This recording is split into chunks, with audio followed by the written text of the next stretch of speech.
I'll tell you, man, I have to say, for the first time in years on TNT, I am so glad a wrestling event that actually has a pool near the freaking ring, they use it.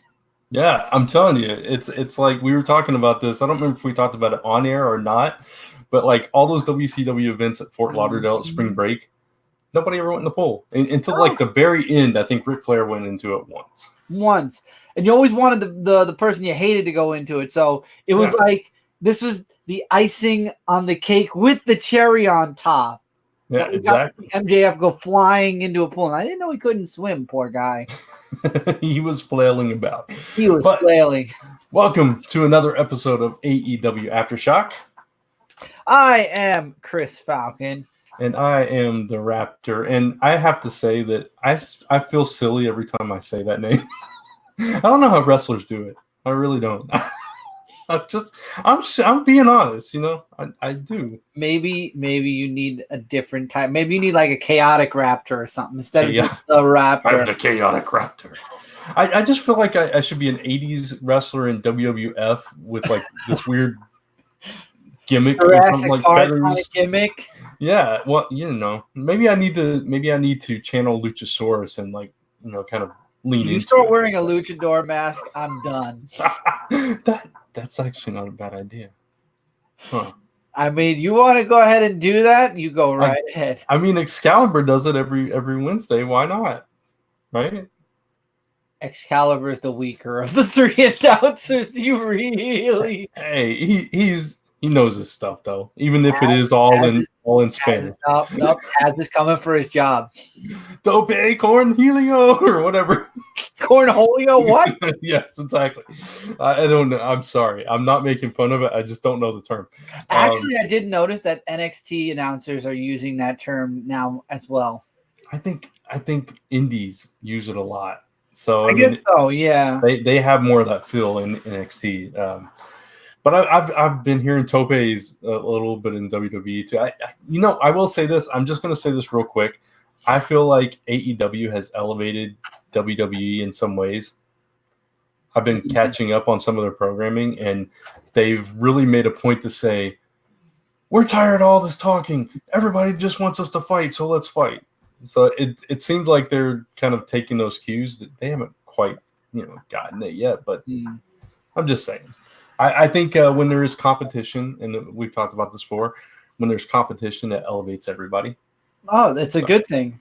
It makes everybody work to the best of their abilities, which is a good thing. Yeah, but we won't talk about the other stuff there. But but speaking of the other stuff, I'm glad you bring up the other stuff because a little reminder for everybody, as we are going into the month of February, as of the next episode, I believe. Yeah. Am I correct? Mm-hmm. Yes, the next episode will be in February.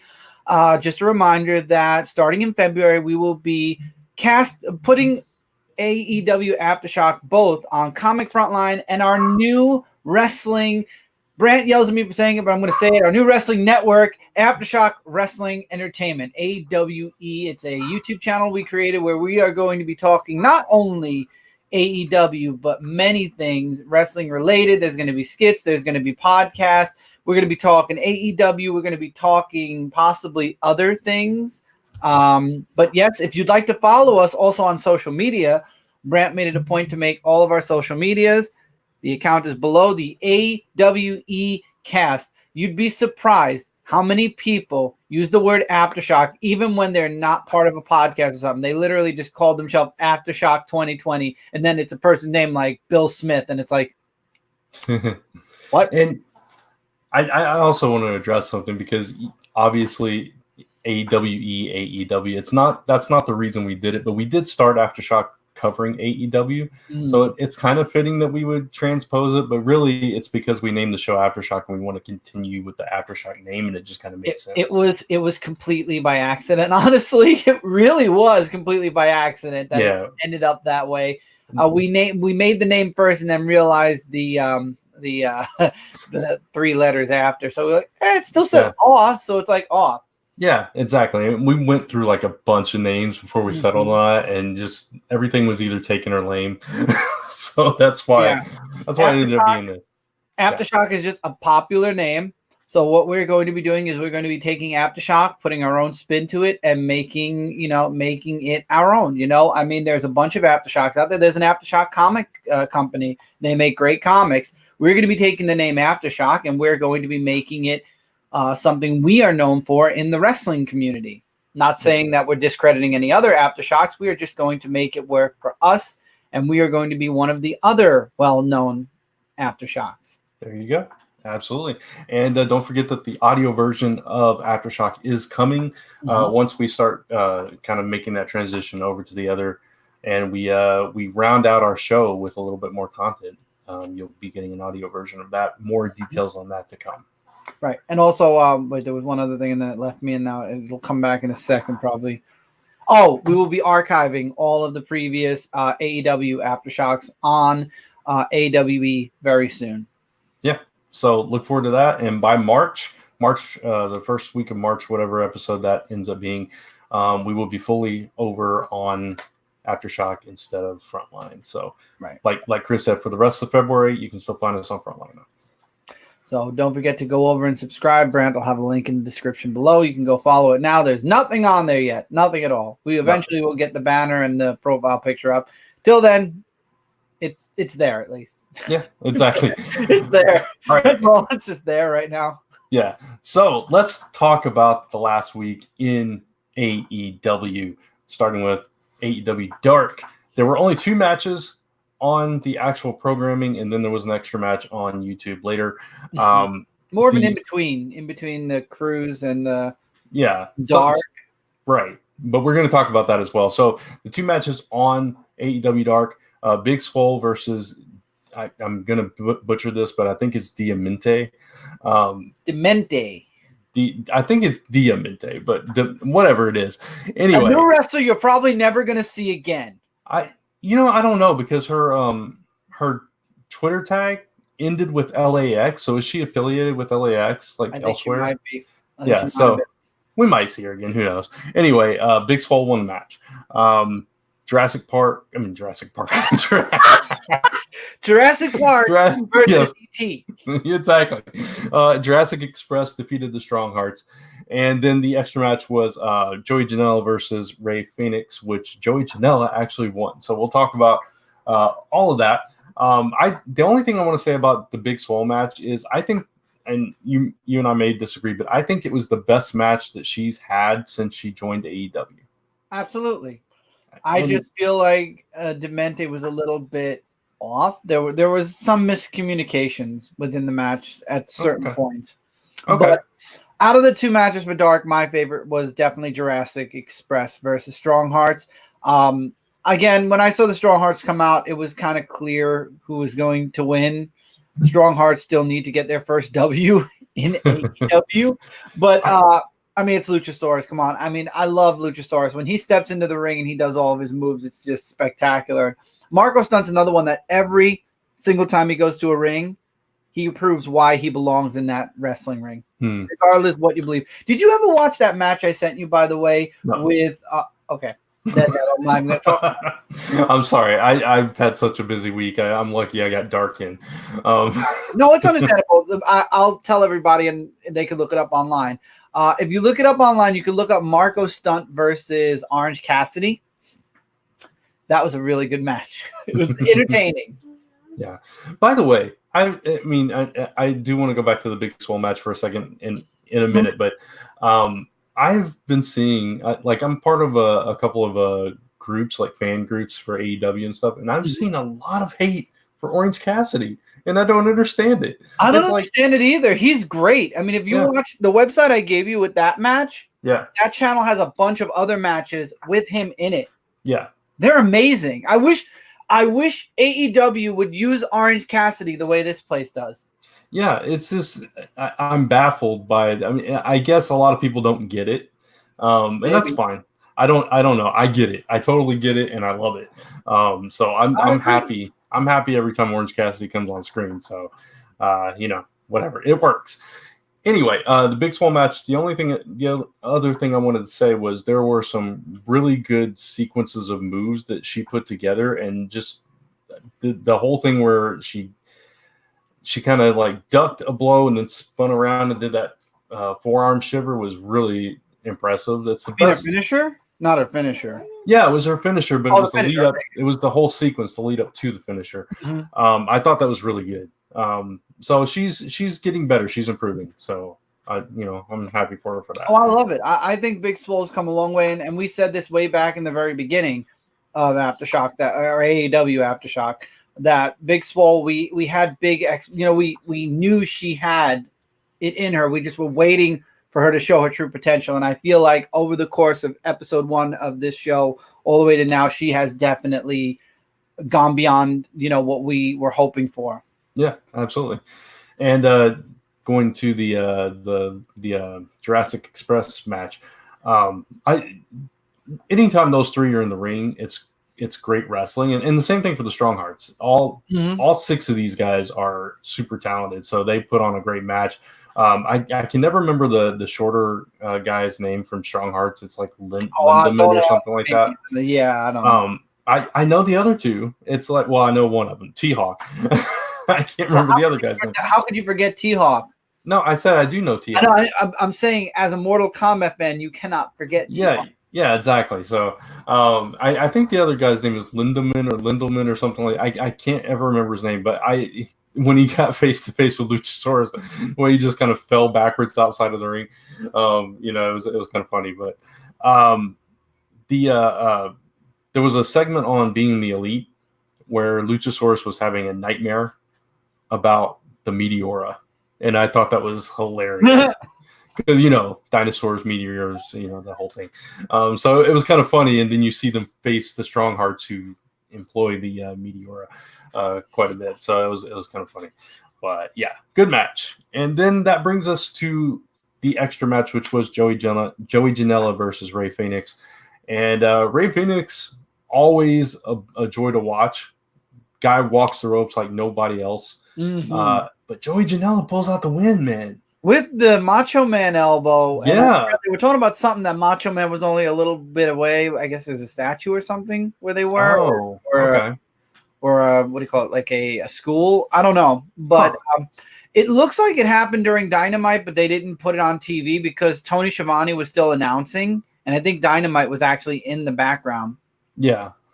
Well, I mean, yeah, and that's fine. That's no, it's fine. I'm just saying that it doesn't qualify as like a dark match. It's more of like an extra Dynamite match. Yeah, but I mean, Janela fought on Dynamite, so. Oh, he did. Yeah, MJF.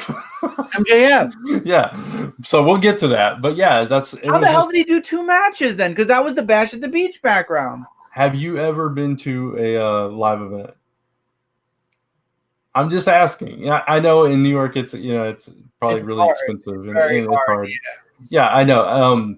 Typically at live events, and I haven't been to one in years, so you're not alone. I'm not making fun of you or anything like that. Typically at live events, you will get like double the programming because they'll film a lot of other stuff for other purposes. So sometimes they'll come out more than once. Yeah. So like I went to a Nitro years ago, and it was like a 5-hour program. Oh, wow. Yeah. So I actually didn't get to stay for the actual Nitro because they did the 2 hours of programming before they actually recorded the episode of Nitro. Yeah. So I had my little brother with me and I had to get him home. So unfortunately I missed most of Nitro, but which kind of sucked, pay that and then miss it. But yeah, so that's typically what they do. So I'm assuming that's what that was. It was one of those extra. Okay. Yeah. But, we'll see a lot of that pop up on YouTube probably or future Dark. Especially with Dark becoming more of it's going to become a TNT. Tony Schiavone kind of confirmed it on his podcast also that Dark is going to be moving to TNT. Right. Exactly. So yeah, we'll see a lot more of that. But that's your Dark. Anything more to say about that match? It was okay. Honestly, Dark and the Rey Fenix Janela. I mean, it was a super quick Dark. Mm-hmm. I'm happy we got that extra match, and I hope that now that Dark is moving to TNT, that they do something like that with the YouTube channel to keep it fresh, to keep it moving. People coming in and visiting. So I hope we get extra matches from time to time.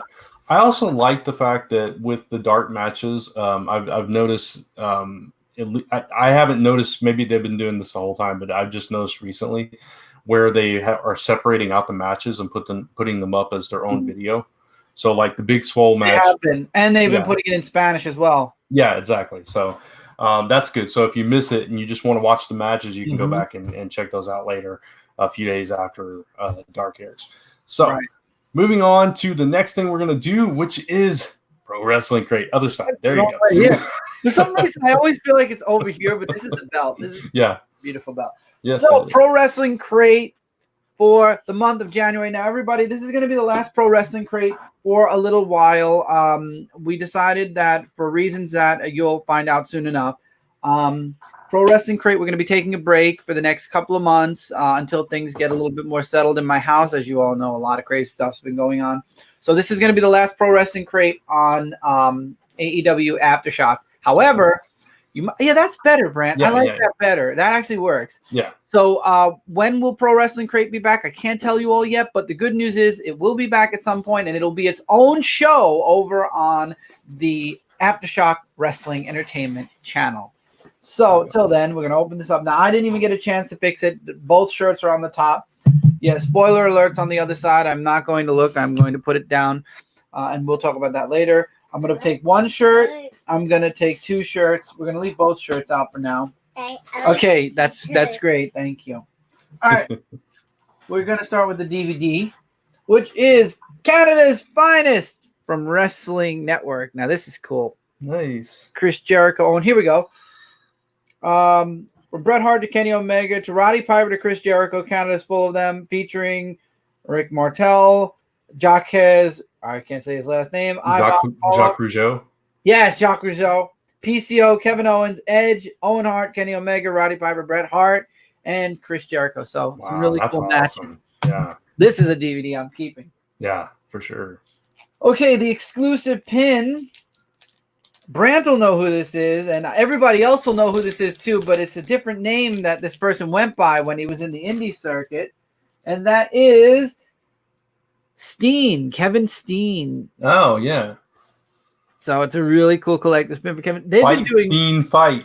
Yeah, they've been doing. Well, no, it was Kill Steen Kill. It's fight. Oh, Kill Steen Kill. Fight. Yeah, I know. So I was making a joke, but I thought you really didn't know it was Kill Steen Kill. I didn't, but I knew it wasn't Fight King's fight. Yeah, gotcha. Yeah.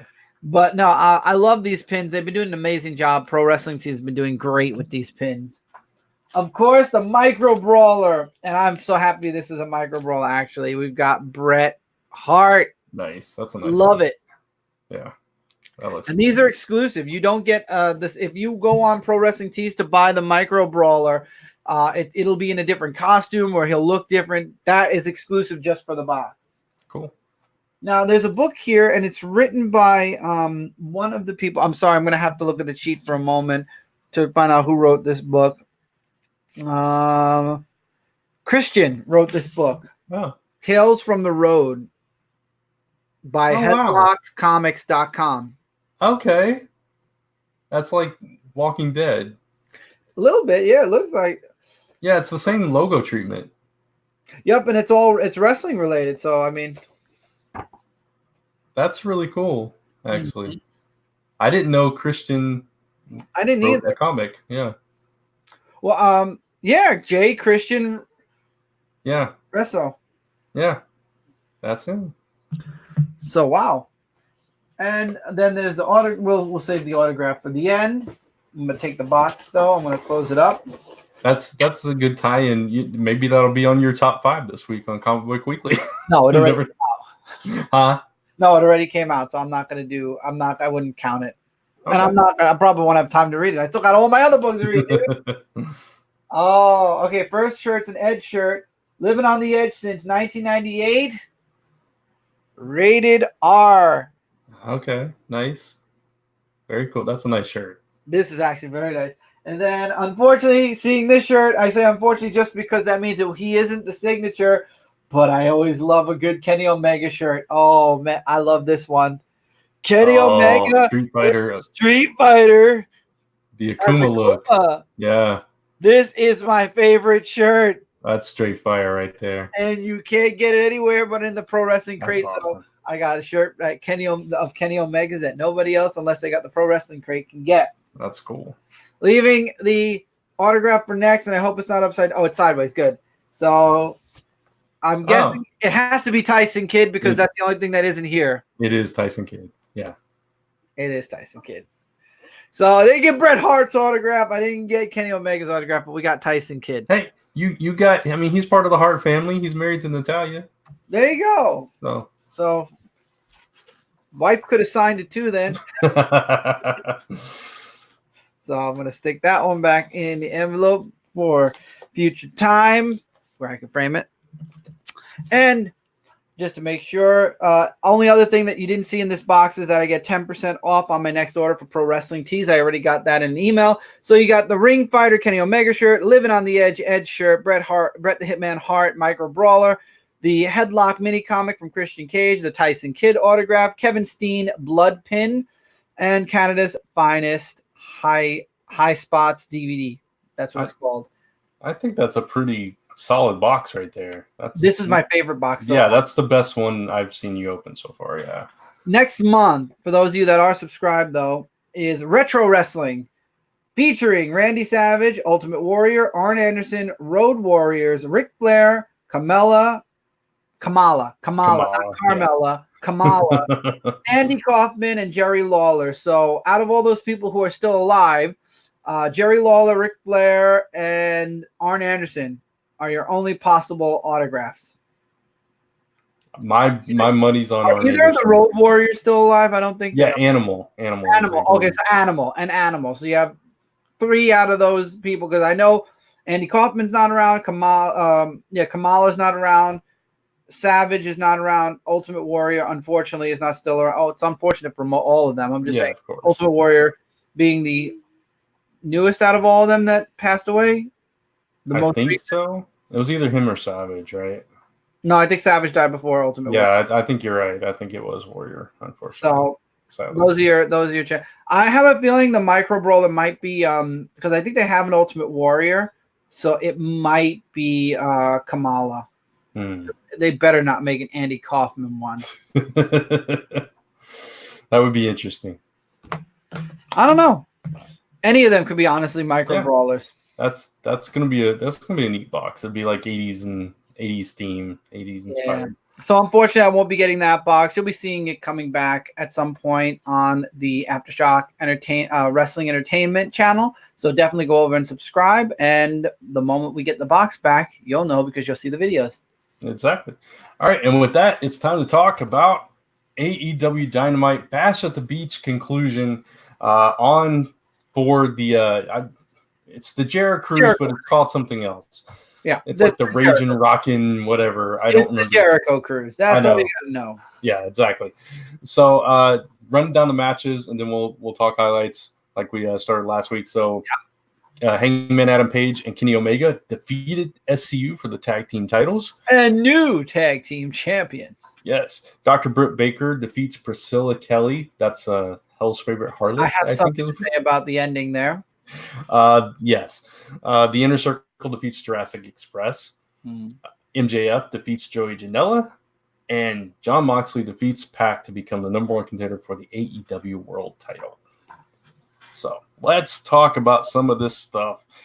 Adam Page. I wanted to start with I'm upset at AEW. They stole our pirate shtick.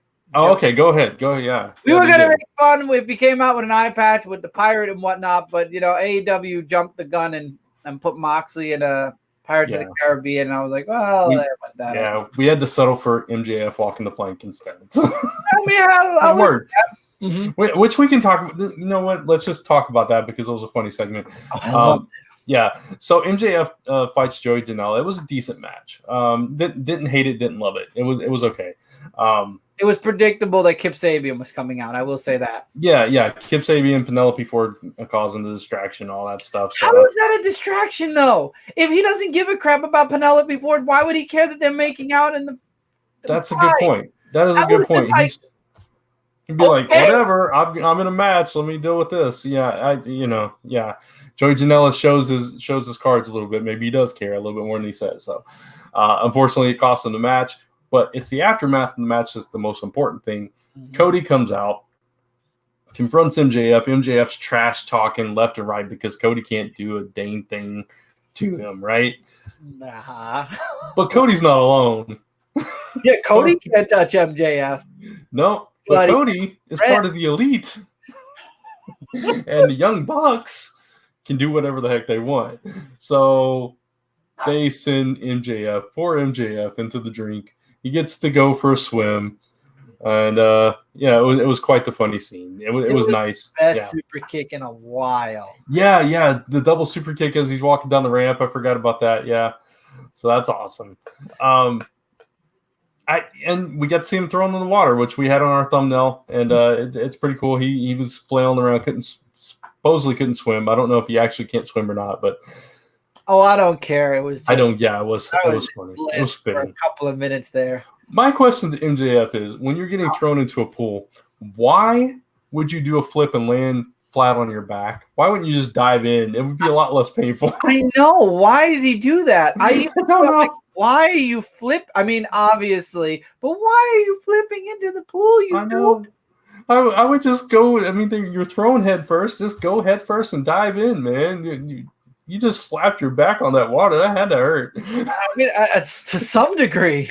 Yeah. I mean, it wasn't that high, so it probably didn't hurt that bad, but still. I don't know why you do that. I don't know either.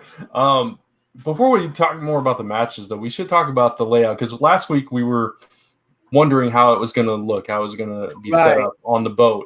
And I thought they did a really nice job, because you would swear it was an arena if they didn't have like that open, like the opening where it was outdoors, and thank God it wasn't raining. Right, outdoors.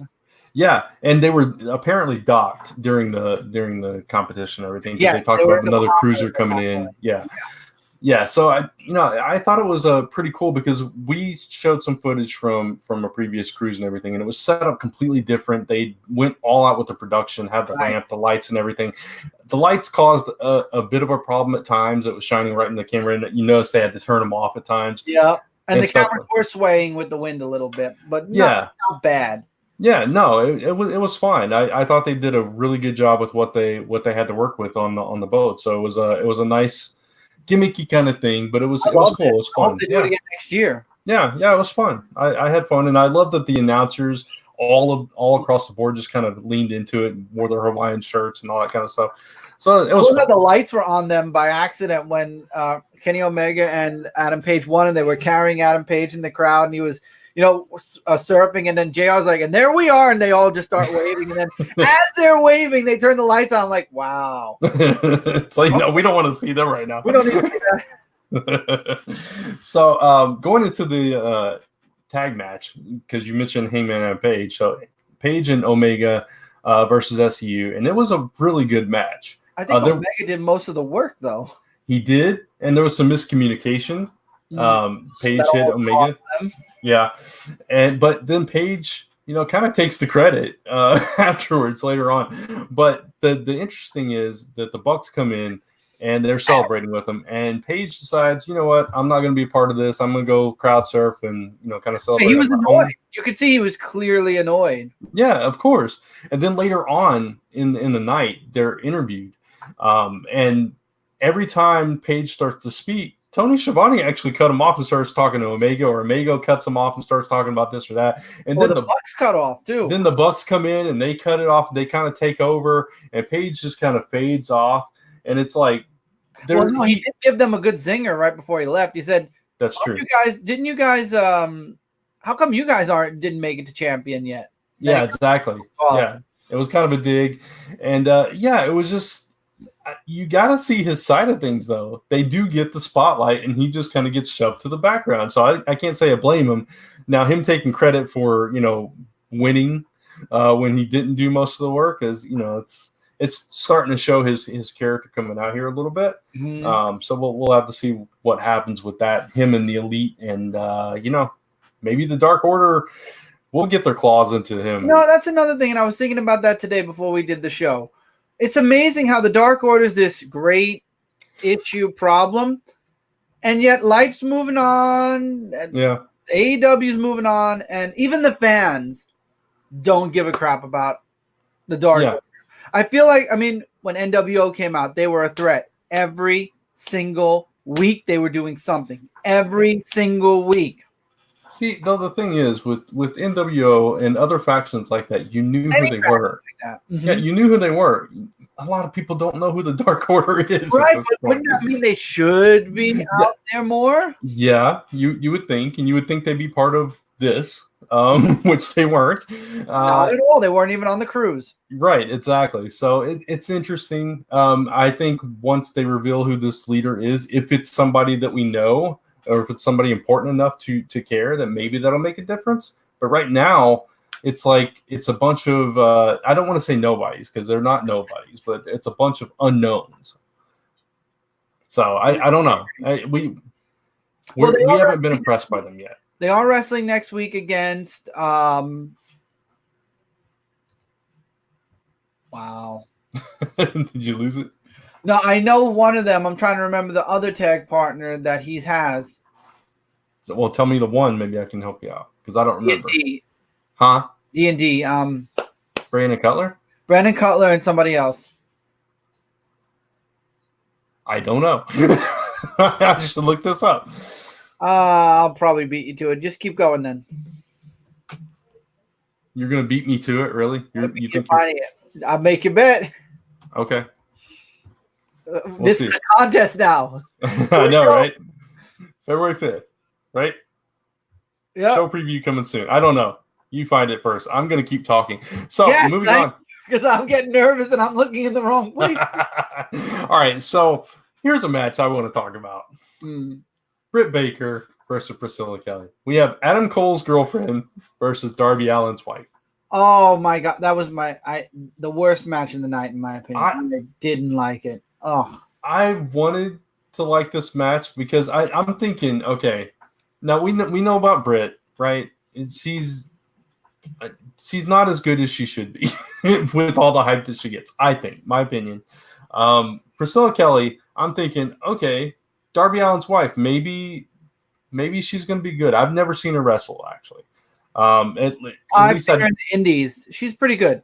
I've seen her in that Battle Royal at one of the previous events. I don't remember. But I didn't know who she was at the time. Right. So when they announced she was coming, she was debuting and everything, I looked her up and I found out it was Darby Allin's wife and everything. So I'm hoping that she's good. She comes with a lot of her gimmick is strong. Her personality is very strong. But this match, man, not strong. I mean, this wouldn't even. Oh, Sunny Kiss. Okay. Brandon Cutler versus the Dark Order, and it's on AEW Dark. Yeah. Okay. This match, speaking of Dark, wouldn't even be good enough to be on Dark. I think. No. It was so sloppy. Insulting. I would be insulted if I was Darby Allin's wife and this was the match I'm debuting on this network television program. It was terrible. Neither one of them were that good. There were so many miscues in this match. And then we get to the aftermath that you want to talk about. So Tony Schiavone interviews Britt Baker, and this is her big heel turn. This is the moment where, television should be on, and we should be hearing everything she has to say, because she was digging into Tony and really pumping herself up. Out of nowhere, JR's like, cut this off, we're going to a commercial break, cut it off. Middle of the woman's heel turn, AEW goes on commercial break, commercial break, and then it's never referenced again. Never referenced again. It's not on their social media, so you could see what else she had to say. This is your characters. This is one of your superstars' heel turns. Yeah, one that you've built up to be one of the top women in the company, honestly. And you cut her off. And now I understand the gimmick behind it was, cut this off. She's just horrible. This is the first time she's heel turning, though. I understand if it's the second time, third time, fourth time, whatever. Not the first time. I think part of the problem may have been that she was kind of flailing a little bit, and some of the stuff she was saying was just kind of lame, to be honest. Yeah, Digging into Tony, calling him, you know, working at Starbucks and all that stuff, whatever. That was fine, and you know, obviously that's not what Tony's been up to. Anybody who knows Tony Schiavone knows he announces for a football team. I know, that's what I'm saying. It's like, why does this even make any sense? And Tony's just like, okay, whatever. You know, it's just like, okay, that's your digs. That's what you're gonna. Okay, fine. But yeah, then you cut her off and don't let her even finish her heel promo, her heel turn promo. It's, I don't know. There was some mistakes made there. Mm-hmm. A lot of mistakes made. Between the match and that, I mean, that definitely gets the lowest rating of the night. I'm sorry. Yeah. No, I completely agree, and I'm disappointed for everybody involved in that entire segment.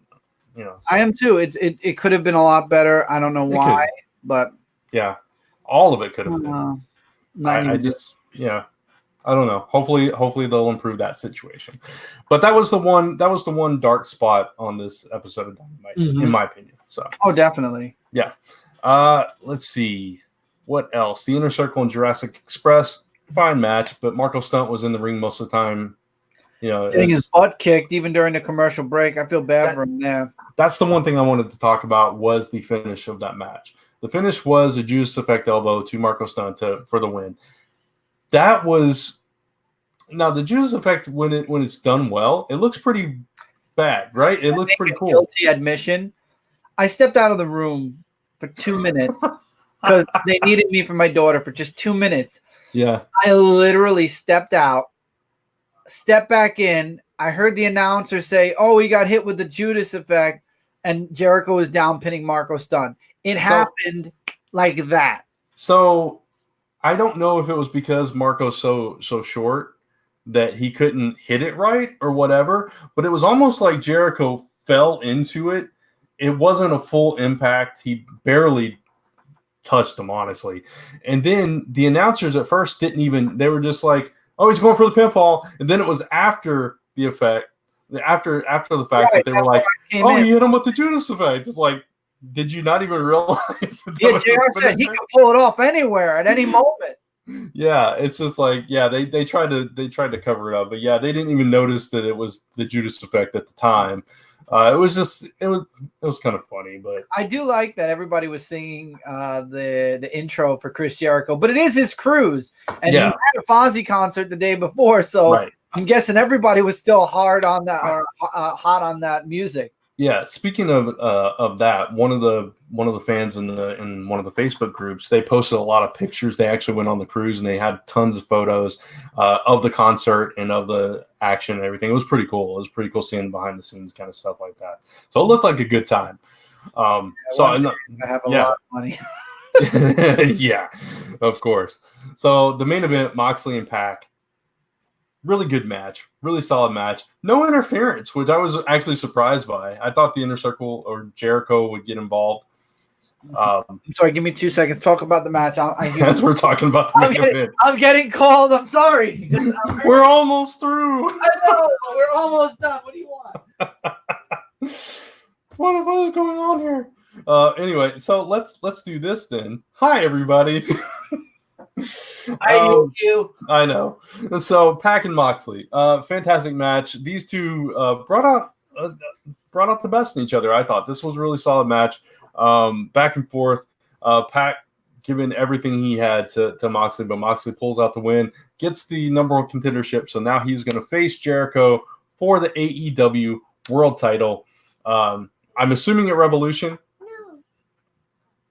No, we're getting commentary from the Peanut Gallery. What's up, Tommy? Tommy's in the background. But yeah, that's basically your AEW Dynamite and the end of Bash at the Beach. And my favorite match was Moxley and. This is a great way to end the show. It's not my fault. Listen, anybody who doesn't know. How dare you? Anyone who doesn't know, I was the only one here. I have a new baby. Yes, I know. I understand. Downstairs. I'm giving you a hard time, but yes, Baby Isabella is there. You got to take care of some things at times. I understand, bro. It's fine. Tommy was keeping me entertained in the background. I don't know what he's doing, but what's up, Tommy? Hi. Choo Charlie in the house. So what did you get up to? I'm done. And the show's over. I thought, okay, I'm going to give my brief thoughts. And I thought it was amazing. I thought it was my favorite match of the night. Moxley coming out. One thing that kind of annoyed me was that okay, I understand, focus on the eye. It was important. Of course. I think Pac over focused on the eye though. It's like, oh look, he's hitting the eye again. Go ahead. Okay. So that was my only issue, was that he over focused on the eye, if that makes sense. Well, I mean, yeah, he was wearing a big bandage on his eye. I think I would attack his eye too if I was trying to win the match, and if I was Pac, because he's kind of a jerk. I would like to also point out that he had an undefeated streak until he joined AEW. Really quickly ended that one, did you, Pac? Yeah. He doesn't win that much, actually. But Moxley, on the other hand, is doing very well for himself. How many matches has he lost? He beat Sammy Guevara 2 weeks ago before he got attacked, I believe. Moxley? Yeah. They flashed his record up on the screen. I can't remember what it was now off the top of my head, but it was he's now got more wins than losses, I think. So right. he's on an uptick. Pac, on the other hand, is on the lower take. Yeah, exactly. So, but both of these guys, they're main event level competitors, and they were misused in other places. So we'll just say that. No, so it's good to see them both in the main event here and in conversation for the world title. Definitely agree. So that is your Dynamite, though. You did forget one thing. Kenny Omega did say that he was going to give Pac his rubber match during that interview. Yeah, eventually. Yeah. But he said the focus is on the tag titles, which as it should be. Are we going to see, just like speculation, are we going to see them defend against the Bucks? That would be cool. And what happens with Paige and the Bucks if that does happen? It's going to be interesting. Oh. All I know is Paige is definitely putting a wrench between the Bucks and Kenny Omega. And the last time that happened was with Cody, and it didn't end well for Cody. No, it did not. So and Cody kind of warned Hangman about that back in episode 2. Yeah. Or was it during Being the Elite? It may have been being. I don't remember exactly, but yeah, he did warn him, and he would know. So yeah, that's a bond that's just not going to be broken. So I agree. So Hangman better be careful. Exactly. Well, we're gonna have to see what happens. But any other thoughts on AEW this week? No, I thought it was an excellent show, though. Yeah, I'm looking forward to them being back in an arena. The boat was fun. I wouldn't want that every week though. So I'm glad to see them back, and I'm gearing up. We've got a month away now from the next pay-per-view. Yeah, Revolution. So we're gonna see a lot of build up towards those matches, and I can't wait to see what happens on Dynamite this week. Totally agree. Yeah. So I'm looking forward to it. Yeah. So to remind you guys once again, starting next episode, we're going to simulcast to Aftershock Wrestling Entertainment on YouTube as well. Then come March, we are going to fully transition over there. So definitely go check out that channel. I'll try to remember to put the link in the description, and you guys can go check it out. No content up there yet, but we will start adding stuff next week. We're going to start archiving pretty much this week. Maybe I'll see if we can get them off and move at least the archive over. So this way, when we get the new episode starting next week, everything will be there already. Yeah, exactly. And also, don't forget to subscribe and hit that notification bell up here so you get reminded on all the content going up here to Comic Frontline. Hit the like button if you like this video and that social media across the board at Comic Frontline. Join us if you're a comic book fan. Tuesday nights at 10 p.m. Eastern, right here for new episodes of Comic Book Weekly. And until next time, thank you, everyone, for tuning in for another episode of AEW Aftershock. Take care, everybody. Bye. and I didn't cut you off this time.